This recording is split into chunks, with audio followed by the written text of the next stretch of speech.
Միջազգային top 10 թեմաների ամփոփումը Եվրամեդիա 24 հեռուստաընկերության եթերում։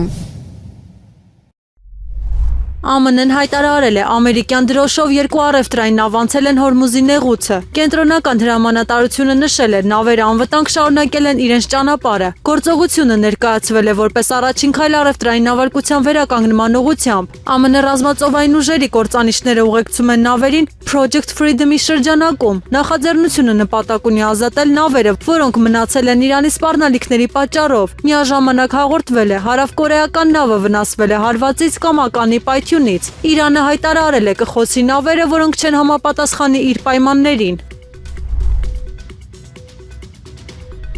Սպիտակ տան մոտ տեղի ունեցել կրակոցներով միջադեպ, գաղտնի ծառայության աշխատակիցները նկատել են կասկածելի զինված անձի։ Կասկածյալը փորձել է փախչել եւ կրակել է ծառայողների ուղղությամբ։ Պատասխան կրակիցն վիրավորվել է եւ տեղափոխվել հիվանդանոց։ Տուժել է նաեւ անչափահաս անցորդ, որի վիճակը գնահատվում է բավարար։ Դեպքը տեղի է ունեցել ազգային մոլի տարածքում, Վաշինգտոնի հուշարձանի մոտ։ Փոխնախագահ Ջեյդի Վենսի ավտոշարասյունը անցել էր այդ հատվածով միջադեպից քիչ առաջ։ Չնայած միջադեպին նախագահի միջոցառումը շարունակվել է առանց ընդհատման։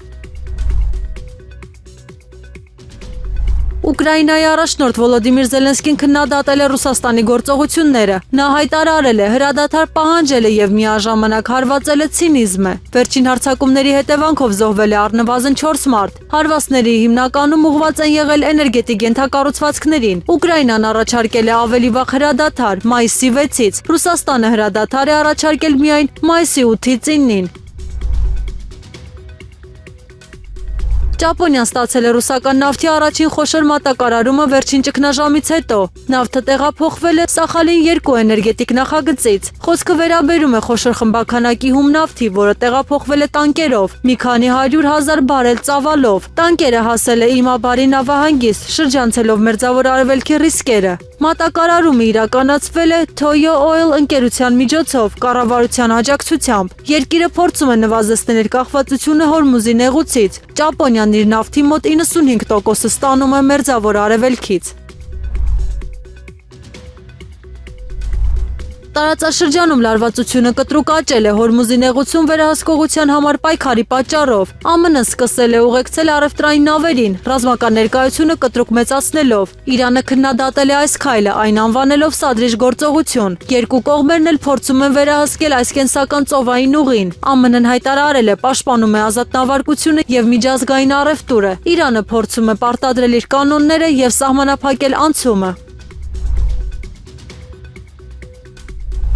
Մեծ Բրիտանիան վարչապետ Քիր Սթարմերի շուրջ լարվածությունը հասել է նոր մակարդակի։ Նրան դիտավորյալ հեռու են պահում նախընտրական քարոզարշավից, թունավորի միջի պատճառով։ Լեյբորիստական կուսակցության ներսում աճում է դժգոհությունը եւ որոշ գործիչներ չեն ցանկանում, որ նա շփվի ընտրողների հետ։ Կուսակցության աղբյուրները նշում են, Սթարմերի ներկայությունը կարող է ավելի վնասել, քան օգնել ընտրությունների արդյունքներին։ Այս ֆոնին կանխատեսվում են ծանր կորուստներ տեղական ընտրություններում, ինչը խորացնում է ներքին ճգնաժամը։ Կուսակցության ներսում արդեն քննարկվում են հնարավոր առաջնորդի փոփոխության սցենարներ։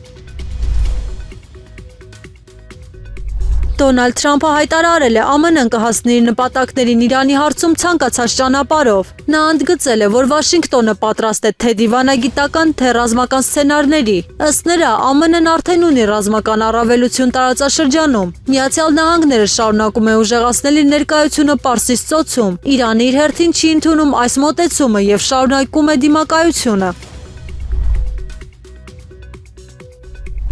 Նախագահ Թրամփը կոշտ եւ ուղիղ սպառնալիք է հնչեցրել Իրանի Իսլամական Հանրապետության հասցեին, հայտարարելով. ցանկացած հարձակում ԱՄՆ նավերի վրա կհանգեցնի ծայրահեղ հետևանքների։ ԱՄՆ առաջնորդը հայտարարել է, եթե Իրանը հարվածի ամերիկյան նավերին, ապա կվերանա քարտեզից։ Նա ընդգծել է, Վաշինգտոնը պատրաստ է ոչ միայն պաշտպանական, այլև հարձակողական գործողությունների, ապահովելու համար Հորմուզի նեղուցով ազատ նավարկությունը։ ԱՄՆ-ն արդեն սկսել է ռազմական գործողություն, ուղեկցելով առևտրային նավերին եւ փորձելով վերականգնել շարժը ռազմավարական ջրային ուղում։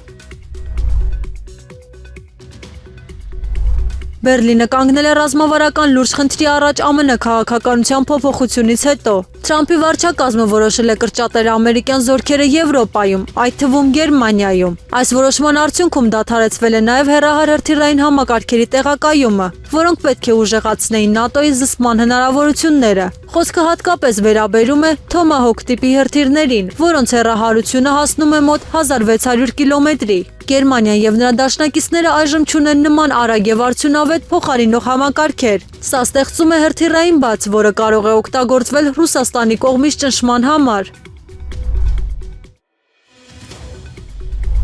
Ռուսաստանը հայտարարել է, որ մայիսի 8-ից 9-ին միակողմանի հրադադար է սահմանում, կախված հաղթանակի օրվա շքերթի հետ։ Սակայն այդ հայտարարությանը զուգահեռ հնչել են կոշտ եւ ուղղակի սպառնալիքներ Կիևի հասցեին։ Ռուսաստանի պաշտպանության նախարարությունը զգուշացրել է, եթե Ուկրաինան փորձի խափանել շքերթը կամ խախտել հրադադարը, ապա կհետևի զանգվածային հրթիռային հարված։ Ըստ հայտարարության հնարավոր թիրախ է հենց Կիևի կենտրոնը, որտեղ կարող են կիրառվել հեռահար հարվածային միջոցներ։ Ռուսական կողմը նաև կոչ է արել Կիևի խաղաղ բնակչությանը եւ օտարերկրյա դիվանագիտական առաքելություններին լքել քաղաքը, ակնկալելով հարվածների բարձր ռիսկը։ Ուկրաինան մերժել է ձևաչափը, այն որակելով որպես մանիպուլյացիա եւ ոչ լուրջ առաջարկ։